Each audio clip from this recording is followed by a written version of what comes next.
Corey Heim now 45 playoff points.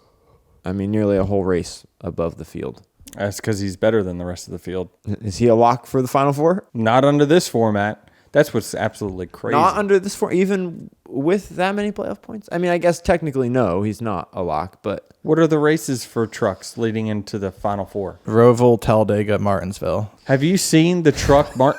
They're all shows. The following is a production of Dirty Mo Media. Hey guys, welcome to Actions Detrimental. I'm Denny Hamlin, driver of the Progressive Toyota this past weekend at Watkins Glen.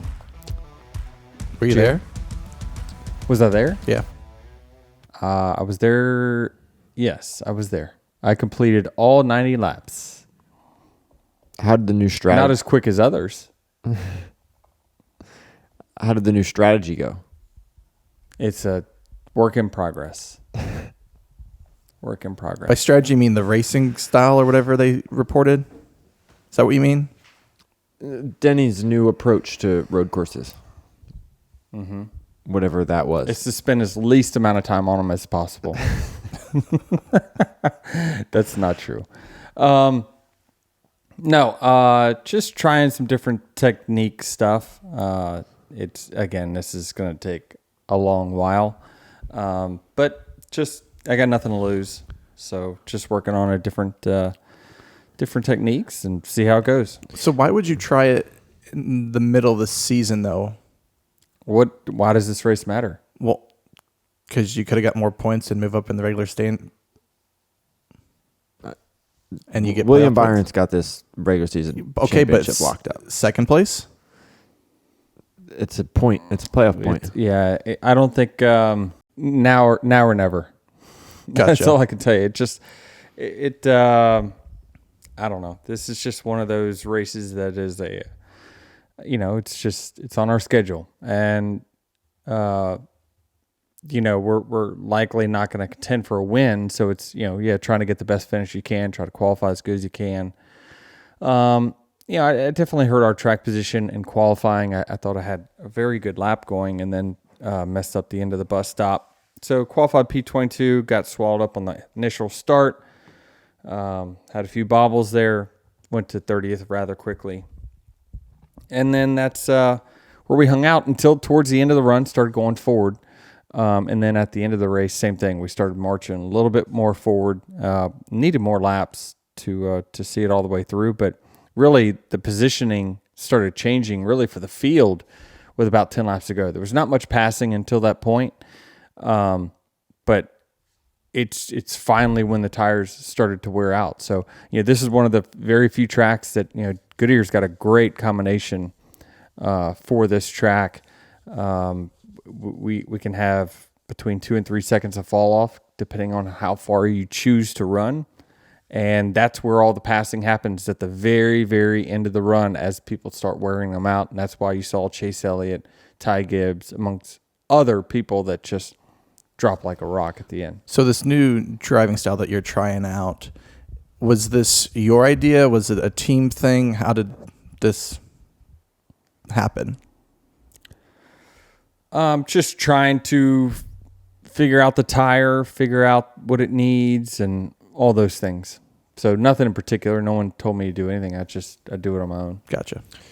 Past SVG obviously wins this race by a mile. Past him, was this a good race? If you look past SVG to second place and beyond with the tire and all that, was this a good race? I mean, last week I had the Everything Sucks episode. So should I balance it out a little bit? Well, I don't know. I was just listening to the teardown. You could go either way. I mean, I think that we have a fundamental car problem. It is no doubt a problem. Everyone that has ever driven it has said it's a problem. I believe that the next gen car is reaching hate levels of the COT with the wing. Really? Yes. From fans, and just I think they're starting to dislike this car as much as the drivers that have to drive it. Well, that's not great because I followed the sport very deeply up until that era. And Really? I was an average fan that just kind of... I mean, my parents fell out of it at the same time. You know, those around me fell out of the sport at that same time, which isn't a good thing if this next gen is reaching similar levels, because I assume that will happen. Yeah, that was for a different reason. Now, you know, definitely passing became more difficult once we got into that era of cars. Again, a lot of it is because of the platform of the actual car, the aerodynamic tendencies of the car. The COT was certainly a step back in that performance of raceability versus the Gen 4 car that I started with, right? The Gen 4 is more similar to the Xfinity series that, I mean, I was watching Xfinity race and I was like, gosh, dang.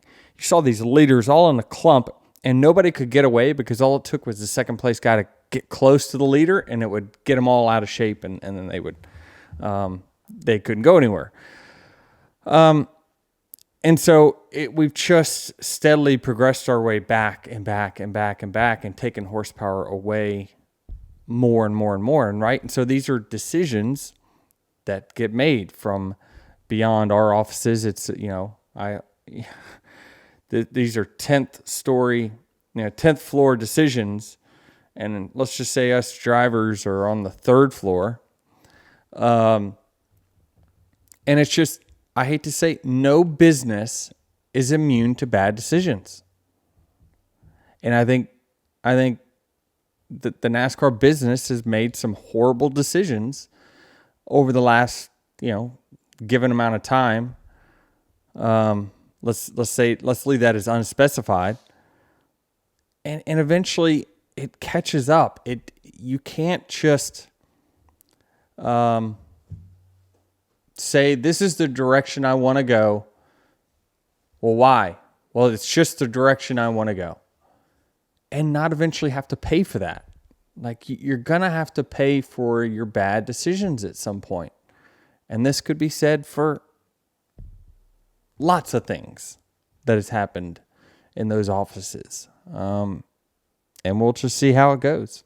I think, Jared, you bring up a good point, though, is like, there's more things for fans to consume now than ever. And so, like, they lost fans with the Car of Tomorrow now. Like, there's a good chance, I feel like right now we're at a boiling point. It is. I mean, there's, and it's because you've got, frustration from drivers. And if the fans listen to the drivers first. But they also, they're smart enough to form an opinion on their own. They don't necessarily need a driver to get out and say, I was faster. Once I caught him, I couldn't pass him. They saw that, right? They saw it first, and then the driver confirmed what they did see. So, the fan just wants it fixed. They don't care about, well, who's paying for it or anything like that. They just want it fixed. And I think that, when they hear, well, more horsepower is coming, we asked for whatever we could get, right? And it sounds like it probably will be about 75 horsepower. Is it going to move the needle? Not much, but it will move it some, just very, very slightly. It will move it a little bit. But generally speaking, I think a lot of people with really good knowledge have spoke about kind of what they would do to fix the car and keep it to where the leader doesn't have such an advantage. And I think but that's not what the 10th floor decision makers wanted. They wanted parity. In order to have parity, that's what you're saying, is that you want everyone to run the same speed, and whoever has the opportunity or gets out front, they can win, regardless of their skill level, regardless of whatever, they can win. That doesn't produce stars, first of all. And what we're seeing in next gen is that, especially road courses, SVG is the most skilled. He has the track position. Therefore, he'll never be overcome in these scenarios. It will take for SVG to lose a road course race. I'm gonna just state it right now because we've got one more to go. We got more on the schedule for next year. It is going to have to take an untimely caution that completely screws him out of his track position, to where he got to 13th one time on a restart, but he had a tire advantage over the cars in front of him. So not only is he good, but he had the tire advantage. it would take them time, but like if you qualified 20th, it's not going to happen. If you qualified 20th and started the race, I don't know where he would get to by the time the first pit stop happened. Maybe 10th? I don't know, because I don't know how much he has in reserve. It seems like a lot. But it just compounds when you put him out front, and what the lead car can do to the rest of the field, it's insurmountable. And we see it at short track. We saw it at Iowa. The leader just backs the whole field up because they can't pass whoever's in 30th to put them a lap down. So it's just it's a tough spot to be in. For the fourth time on this podcast, I said I've asked NASCAR directly, are you sure you have this car driving correctly at all types of racetracks, aerodynamics and all that, before you put it on track? Because they were rushing to get this car on the racetrack. Yep, we got it. All right, I trust you. And it's just we continue to go down the wrong path of a car that races good. So obviously we all agree that we have a car issue, but with the road courses, is it more of an SVG problem, or if this was a previous generation, would SVG still have the dominance that he has? Well, I think that it's a combination. He's good with this car. It's more similar to where he came from. I think the tire suits him very, very well. He would still be better than any of the road course racers I ever competed against, certainly. Interestingly enough, you had said that parity doesn't create stars, and I agree. But on the flip side of that, I feel like on road courses, we're not seeing parity. That's we're right. seeing SVG just wax the field every single time, and he's creating a star presence for himself in NASCAR just based on his road course ability. Yeah, I think that. I think you're right. I'm saying you want less parity. There's 30 other races though, and it's. I know, but in a vacuum, you you're like, this guy's so good at road courses. He is a star of the Cup Series when you get to a road course. This guy is something to watch. Yeah, they race on road courses. I see your point, but there's 30 other races that make up NASCAR, right? And so, in the long term, I mean, he's certainly getting better at the ovals, and hopefully will put himself in the contender level on the ovals soon. But still, I think it's going to be really, really tough to overcome the sports elite on ovals. I don't think he's going to be able to do that. Right. I think what I'm trying to say is that you're seeing an example of when you don't have parity and when a guy dominates, that it's kind of cool to see a star being born in that respect, which you don't have at 30 other races throughout the year because there's so much parity that you guys can't separate yourselves from the that's rest. a great point. Yeah, I see where you're going with that. Yeah, you're right. There's not as much chaos. When you start at the front of a road course, there's not as much chaos to mix up the field and all those things, right? Where on an oval, if William Byron has the fastest car and he starts on the pole, like he's got to go through 8 pit stops, something like that on any given day. And if he gets put back to 15th, do we ever see him again? Like, that's what we're fighting for the other 30 weeks of the year, is that, wait a minute, William Byron was he was the best driver, best car on that day. And why is it when we put him in traffic, he couldn't go anywhere, right? So that's where the parity really hurts the stars on the ovals. On the road courses, it's a little more straightforward. As long as there's not an ill-timed caution that, let's just say the 2nd through 10th pits on lap 39. Forget the stages and all that stuff. A caution comes on lap 40. SVG was still on the racetrack. He now has to go back to 11th with 1 lap fresher tires than 2 through 10 that now stay out.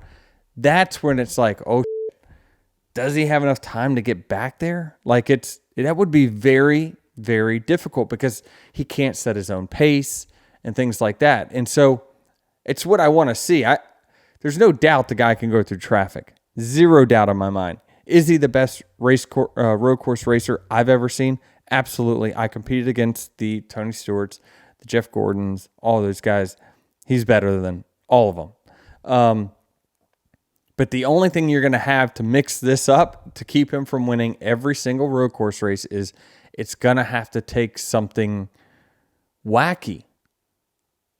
Or else you could just go ahead and write the script for the next foreseeable future. Yeah, I think that's what's cool is that when it comes to a road course, for the most part, you're seeing a winner based on their skill level versus something wacky happening. And something wacky happening that causes somebody to win occasionally is fine. If that happens, a handful of races out of the season, that's fine. But I don't know, you just see skill dominating the road courses. Do we see any of these younger drivers being able to come up to his level and compete with him, or is this just going to be until the car changes, SVG just wins road courses? Well, I think he wins road courses for the foreseeable future, but I mean, in straight up equipment, right? Connor's beating him in Xfinity. So you would say that what could be coming is essentially a kind of a 1-2 battle there. Now this tire and car is going to react a lot different than what the Xfinity car. See, it seems like Connor was really, really good, but now he's really like fine-tune his skill in the Xfinity car. When he comes to Cup, he's really good, still really fast, but still not qualifying like P2, P1, right? It's just, and the unrealistic expectations we're putting on him right now. But it's what we expect, and I think it's what will come in the next year or so, where it's likely that these two will be head and shoulders still above the field, and likely the only battle you'll have is between those two to figure out who's going to win the road course race that day. Unless something wacky happens. It's the only way. Yeah, I think Travis is asking, is there any Cup Series drivers currently that can do enough off the track practice sim to catch them? I don't think so. I think if anything, he just continues to get more track time at these tracks. That's the problem is I think people were going to get him this year when it's kind of like newer. Yeah.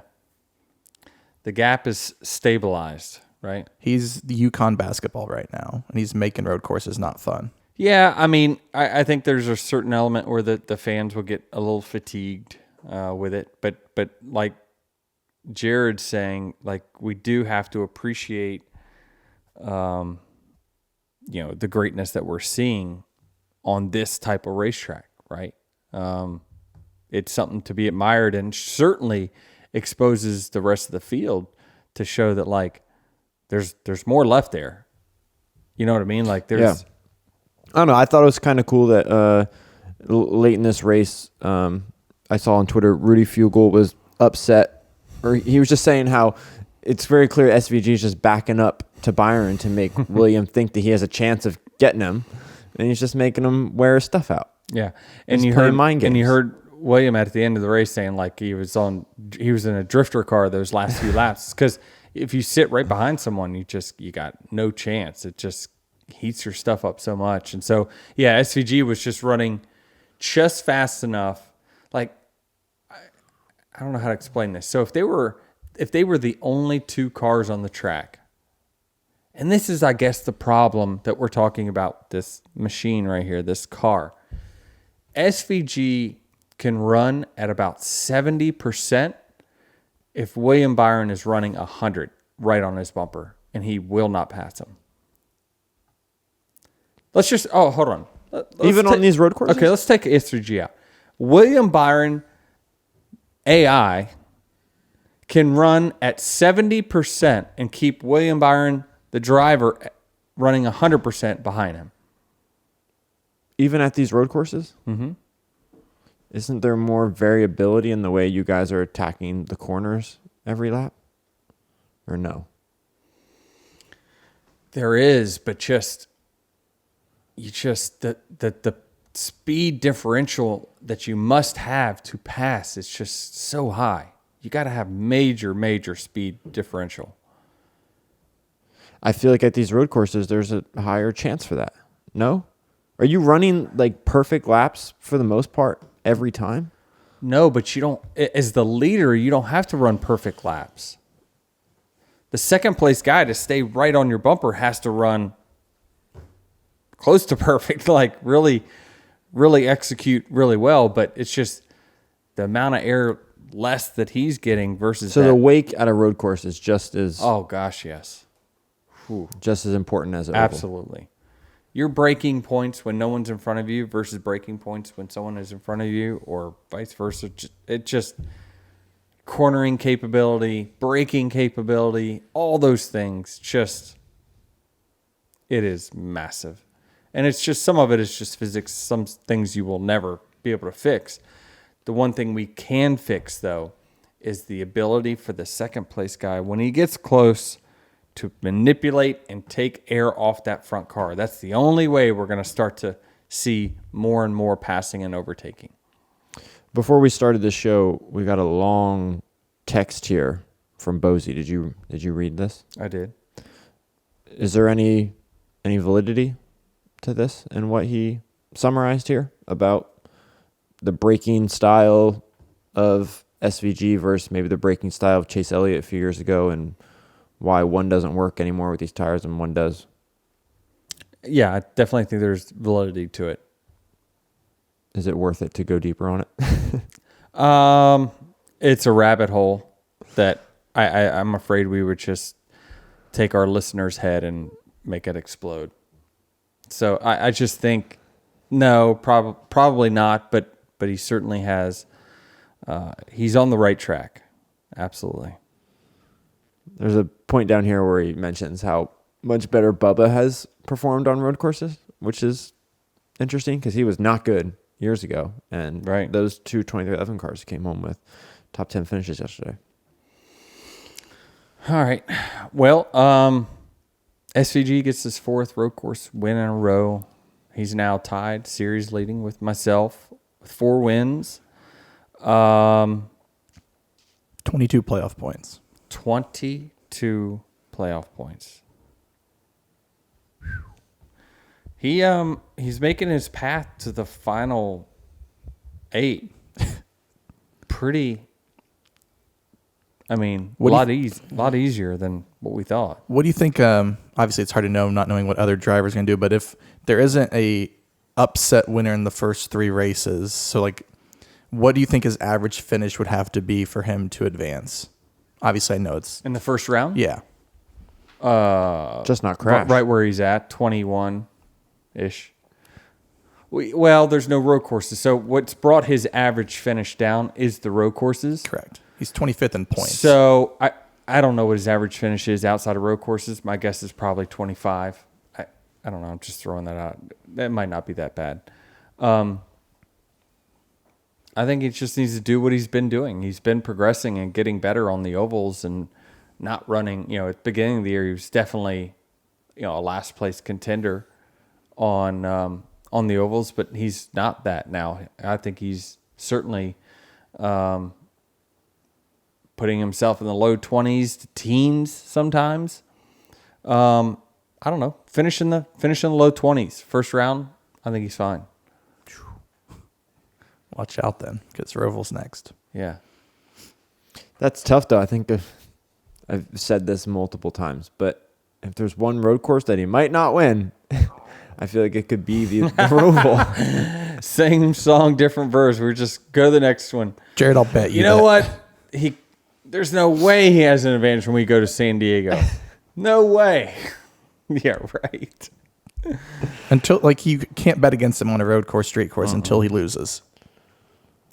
No, there's gonna be a race that something happens that's gonna take him out. Like he got taken out of Chicago. Remember in the wet, somebody made a mistake. Like he definitely is able to be vulnerable to someone else making a mistake. He's not going to make it on its own. It's going to be into turn one. Somebody ping pongs into someone else and it knocks him into Shane after he just pitted. Like that's what we need. We need a conspiracy. That's where I feel like the Roval has the opportunity to do. Of any of the road course races, the Roval is the most chaotic. It's created for that, right? It is. I'm not really sure what it's created for. It was created because the racing on the oval wasn't very good, but that's been 8-10 years ago. So Well, maybe SVG's helping. I'm helping certain. Your case I there. am absolutely certain that SMI and Marcus Smith is keeping the rope just to chap us. The fans don't want it anymore. The drivers don't want it, but I think they're like somebody else that I know that's willing to die on the hill. Hey, this is Dale Jr., and for the latest Actions Detrimental gear, go to shop.dirtymomedia.com. We've got plenty of options for you. We're adding new stuff all the time. That's shop.dirtymomedia.com.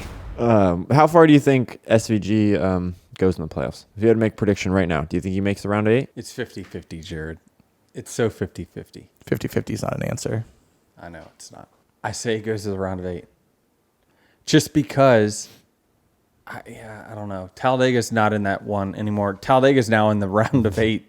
Talladega decides who goes to the championship 4 now, right? Yep. Oh, the 10th No, floor. Martinsville. The 10th floor Martinsville. Which in a way decision. may be beneficial to guys like you who hopefully continue to accumulate more playoff points, because the Hope so. chance of some random winner at Talladega is high, and then you get 2 point ins for the Final Four. I don't know. Well, I don't know. Explain it however you want. It's 50-50. Do I have to make a decision? Does he make the round of 8? No. That's my decision, and I think it's 51%. I just went with the 51%. I think you very easily could, or he's got to get unlucky at some point on this road course. Just unlucky, not unskilled, not unfast, unlucky.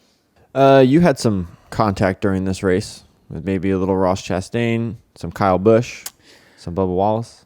I don't think it was Ross's fault. I saw it. Yes, he dived in there late, but I got up the racetrack and I got into Kyle. Kyle got into me the corner before. I was racing 2x2 with someone, and I think he came from a ways back and just jammed it in there, and just, I don't know, just made a ton of contact, bounced me up into the 45. And so I went into that corner. I'm like, well, I'm not going to cut him any break, right? And then, I see the 1. He dives in there. And so I leave room for the 1. And the 8's not really leaving me a whole lot of room. And at that point, I'm like, well, am I going to let you just run over me and then I'm going to lift for you also? I don't know. Just, it wasn't Ross's fault. It was inadvertent contact, but I wasn't willing to just give any more room at that point, just because of how I got treated in the previous corner. Well, it didn't work out too well for either cars. No, not at all. Some other drama from this weekend, more Carson Hocevar. Let's start with Carson Hocevar and Brad Keselowski. I'd never seen Brad Keselowski sprint this fast in 10 years. Yeah, not since was that Kansas where he ran across the infield and pointed at Kyle Busch's team? Remember? And then pointed at his ass and then pointed to the back. Remember that? Yeah. I mean, I've seen clips. Certainly more athletic than what we've seen out of him. I didn't see what happened. More than likely, here's what happened, is that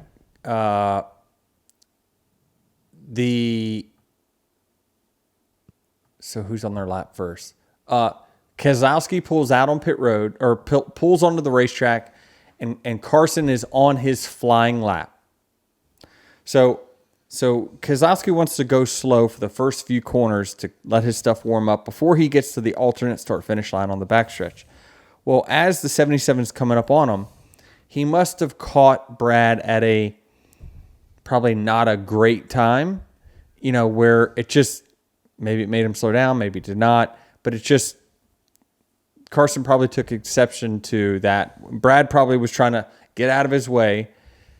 Carson felt like his lap was inhibited. And so once Carson finished his lap, instead of him pulling on pit road, he probably kept going and then chose to slow down the 6 when he was on his flying lap the next time around. So that's all I can think of,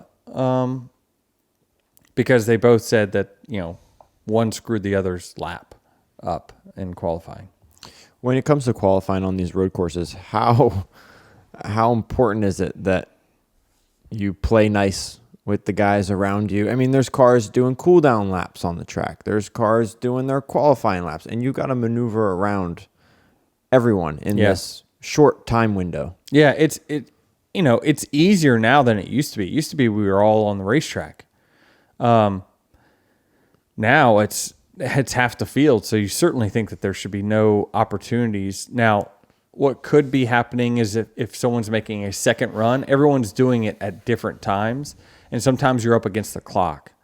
And late in your run, you're trying to beat the clock. And so maybe Brad went out there and he's like, I got to pull out right now onto the racetrack to get back to the start-finish line to get my lap logged before the end of the session. So sometimes when you put yourself up against the back end of the clock like that, it leaves you no choice but to put you on the racetrack in front of someone that's already, running. Right.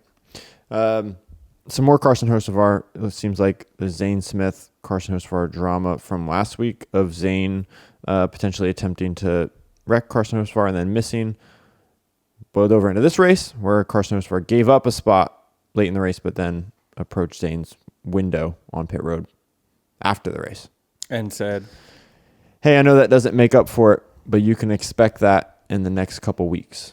Okay. So this is where we have to recognize that he's saying what he's saying publicly, and then he's doing something else privately, right? So he's clearly acknowledging that he messed up with Zane at Iowa, unintentionally wrecked him at Iowa, and so he's trying to pay back favors on the racetrack to make good of that. Those comments were from an in-car, Zane Smith's in-car audio kind of picked up someone raised the volume, so it wasn't like him publicly saying it. To your point, Denny. Right. It's wanting to keep the public persona one way, and then obviously trying to do the right thing on the racetrack, which I have no issues with. I think he should. I mean, if you choose to just sit right in front of the guy that you wrecked last week, more than likely you're going to get sent. So probably a good idea on his part to get out of the way, and should, like he said, over the next few weeks. Should we move on to Trucks and Xfinity? Sure. Let's start with Truck Series. Corey Heim now 45 playoff points. I mean, nearly a whole race above the field. That's because he's better than the rest of the field.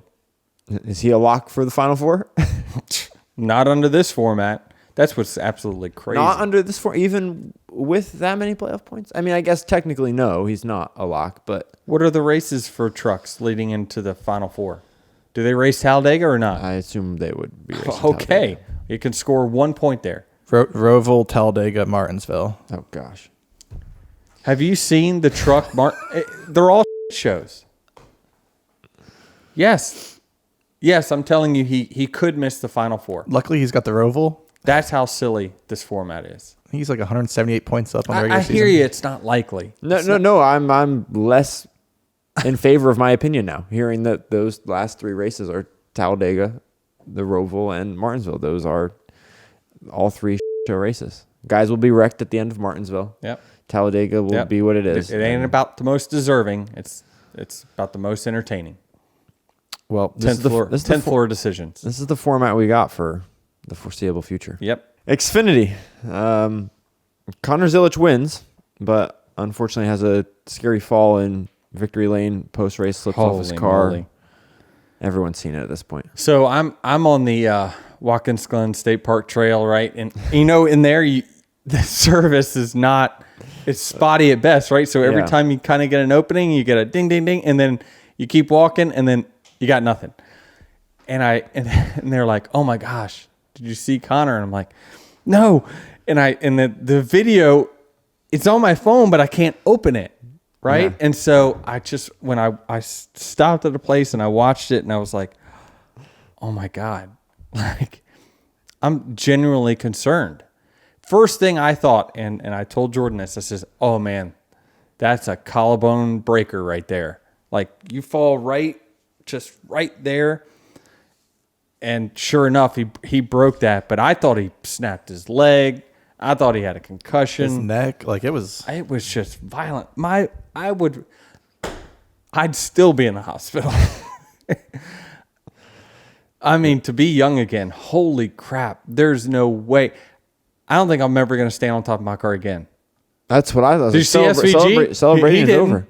SVG just stepped one leg out and then he stood beside his car, getting to wave, and walked around. Denny's going to go crawl up the hood, get to the top. And slide down the... slide down the front windshield. Gosh, it gives me... Has that ever... The pain that must have been. I just can only speak to like how much it would hurt me. Right. Not necessarily how much it would hurt someone who's his age. I mean, you've celebrated a win now 58 times. Have you ever gotten out of your car and thought, like, if there could be a fluke accident here where this goes really poorly? No, never thought about it. Because the door is slippery. There's beverages being thrown behind you. There was one time, yeah. So back when I had knee surgery, that was it. Getting out was a concern, like watching my step, all those things. And I still, to this day, once it gets wet and like, I walk around rather gingerly, just watching. That's what you do when you get older. You watch every step because you just don't know which one will take you out. It's funny. Depending on the track and the way that you would pull into victory lane, if you pull into victory lane, your driver's side is on the photographer side. You get out of the car, right? You're initially woo as you face your team, and then you. Woo! As you face the photographer, so you have to slowly rotate on the door of the car.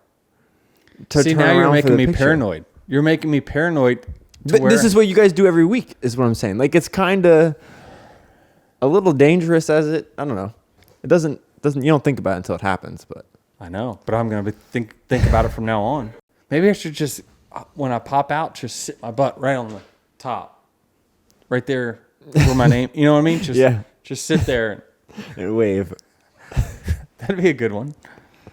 Connor Zilisch, beyond the blunder in victory lane, which you love his dad making light of the situation, right? I mean, it certainly it gave me a little sense of like, okay, he's gonna be fine. If his dad's like joking around on social media, like it gave me at least a breath of like, all right, I think he's going to be okay. It sounds like he's alert, and his dad's making a little fun of him now, so it seems like it's going to be good. Right. So that beyond all that, holy crap, how impressive was his win.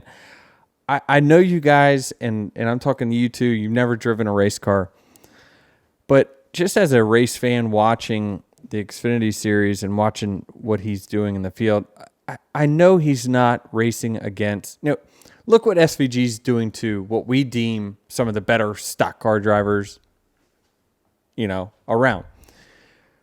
He's doing that, but even a little more in the Xfinity series. So the gap that SVG has on us in the Cup series, Connor has, I'm not going to say double, but almost double that advantage over all the Xfinity. If SVG does not run an Xfinity race, Connor would win these things by a lap. I mean, I'm looking at the lap times, they're not close. There's nobody within 6 to 7 tenths a lap. They're not close. And so when he got shuffled, it was like, oh, Austin Hill moved him up. He went back to 5th. It was like, he'll be leading in a lap.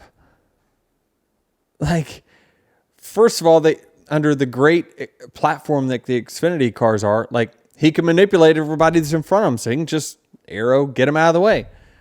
Now, in an next-gen car, that would have been a little bit more difficult. But beyond that, just watching his racecraft, while the chaos is going on, he's still hitting his marks and passing cleanly. Wildly impressive. Wildly impressive. Now, that's the catch, though, is that in the Xfinity Series, there's a much higher chance for chaos. Right. And a 15-car pileup on the narrowest section of the track. Right. Right. A lot more landmines for Connor Zilisch to dodge and avoid and overcome. No question about it. I think, that he's doing it again also, against SVG. I think that matters, which proves Bosey's point even more. I'm not going to expand on it. He's doing it. He's beating SVG, and he has a bigger gap versus the field, which is to be expected because the Xfinity field is weaker talent-wise than the Cup Series. That's just facts. But man, it's going to be entertaining to see what he does next year. And SVG has all of And Connor's he's so information. young. And he's so... Can you imagine Connor with 20 more years experience? Because that's how old he would be when he gets SVG's age. Like, what the fuck? Let's talk about, though, real quick. SVG didn't see the checker flag in this Xfinity race. Someone at fault here in this Connor Zilisch SVG contact that ended SVG's race? Mm-hmm. And There was. The car that wrecked. It was their fault. It was SVG's fault. Yeah, he didn't give Connor any room to get back on the racetrack. Connor's, he's outside, the spotter, he's outside. Now he's inside. He's inside, right? So it's the same thing. You run him wide there, you got to give him room to get back on the racetrack. You can't expect the guy to lift for you, and then get back behind you. So I think Connor held his ground, and unfortunately SVG was on the receiving end of it. I would like to have seen it played out, but the 9 was a sitting duck. He was not going to win the race. The 88 at the time was so much faster than he was.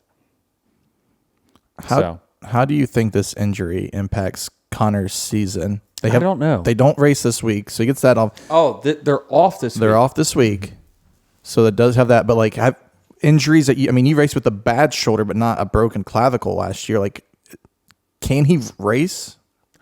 SVG said that he should be able to.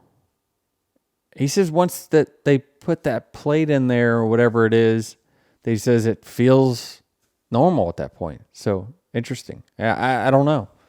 He's going to be one sore kid. The difference. Yeah, but like I said, SVG said he did it in 2021 and raced, and you're still doing that. I'm thinking that, oh man, he's going to be out because he's has all the hand movements, right? The shoulders moving.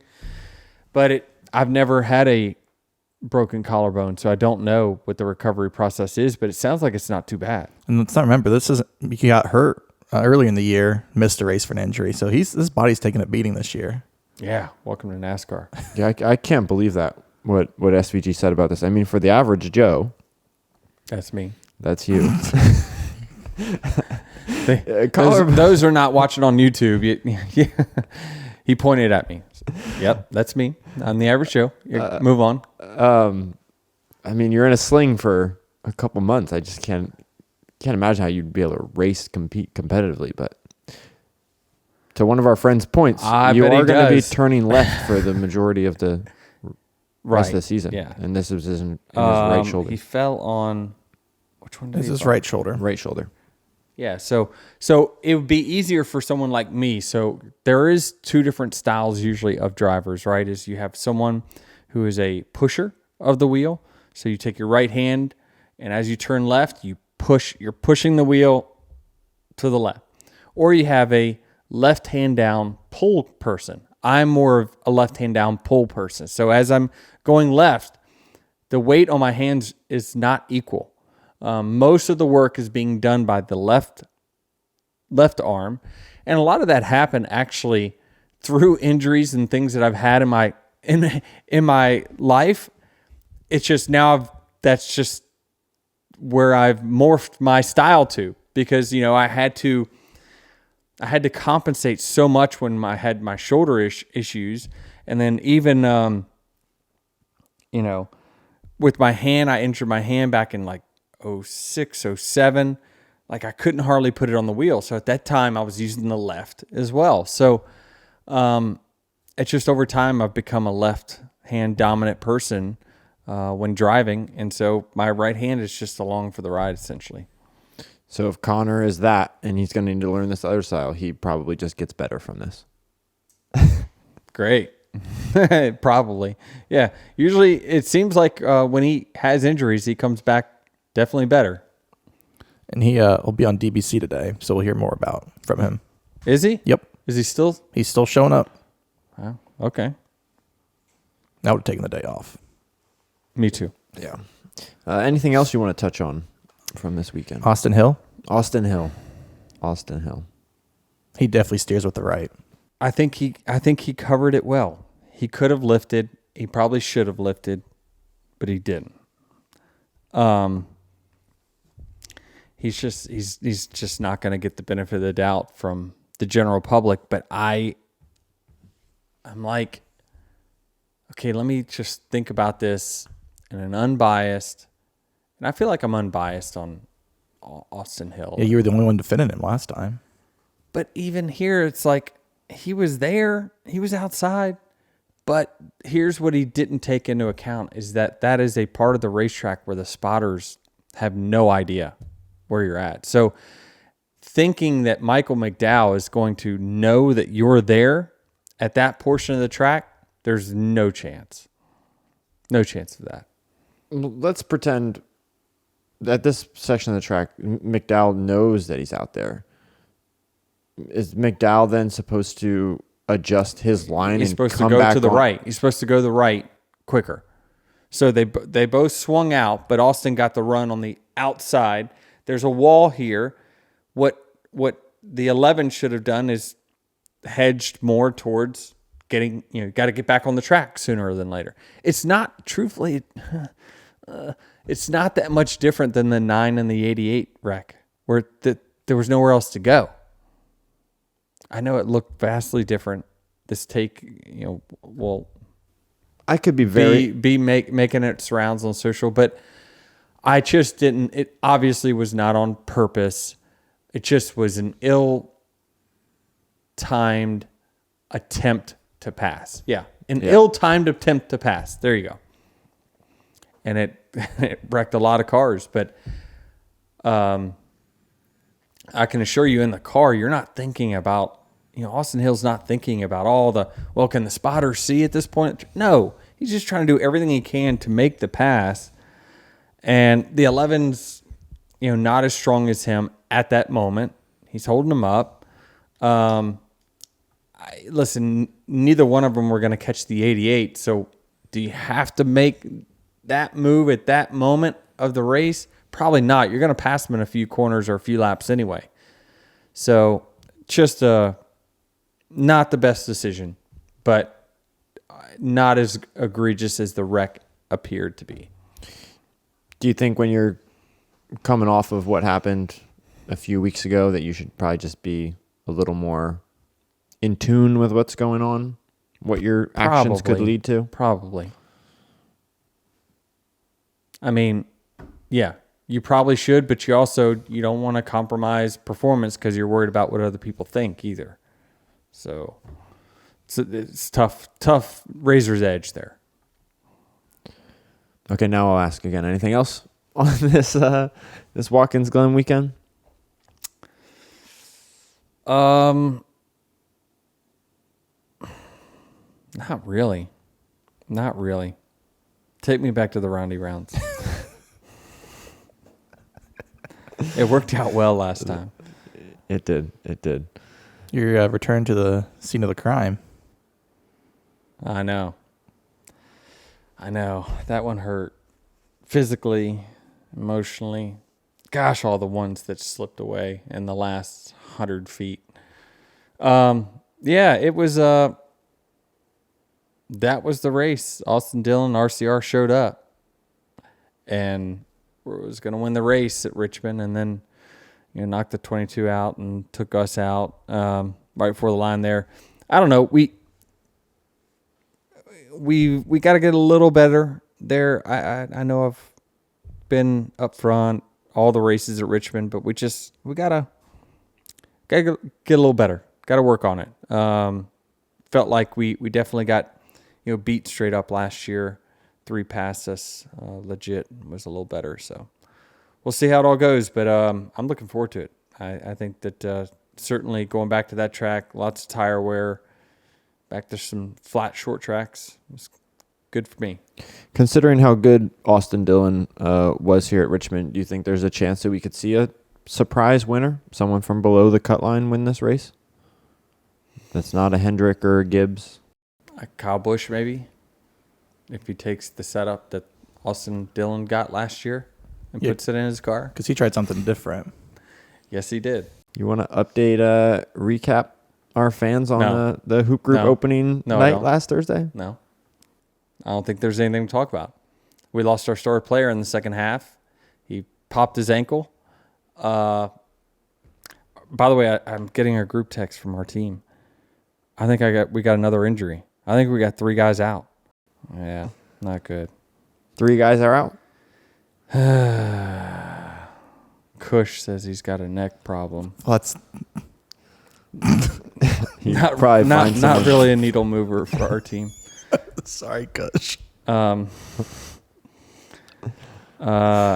Brady says he needs to stretch things out. Did you hear how Kush injured his neck?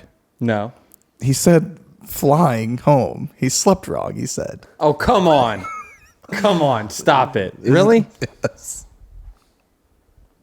We need Chip back. Yeah, if you don't Chip, it's over. I agree. This is the Hoop Group, folks. And when you say that I'm a talented enough basketball player to be in the Hoop Group, it's not about that. It's, are you someone who sleeps wrong and then can't play a game of basketball the next day? That's what it takes. We lost. Those to recap, we led, I'd say the bulk of the game from middle of the first half to the middle of the second half. Yeah. Yeah, so half the game. And then, we have one superstar player that scores 30 a game, and he got hurt. And at that point, our scoring stopped. Their scoring started to continue or get better, and we lost the game. So that was a bummer. 0-1 average shows. Back to Richmond this weekend. The race is Saturday night, 7:30 p.m. on the USA. Saturday night, yes. Sunday off. Whew. Need it. On the USA Network. Plus Richmond's always a night. It's growing up, it was a night race. I get it. It's not the best for ratings. Whatever. I love it. I anticipate that this will be a pretty big weekend for you. First time that the new baby's going back to Richmond. I'm sure you'll have plenty of family. Oh yeah, wanting to visit. Yep, maxed out on passes. Just total chaos outside the bus. Wait, I mean inside the bus is chaos too. I know. I'm aware. All right. Well, Richmond's up next. Let's go get another dub. We need it. No, we want it. We don't need it. We want it. We got to define what's our needs and wants, and we can't be just, every time we go on the roundy round say, well, this is one we got to have. That's just not true. We want this one. Okay? And then we need to try to stay in Todd. It's now a dogfight between the 3rd, 4th, 5th, and 6th in the regular season. Like I gotta tighten up. Yeah.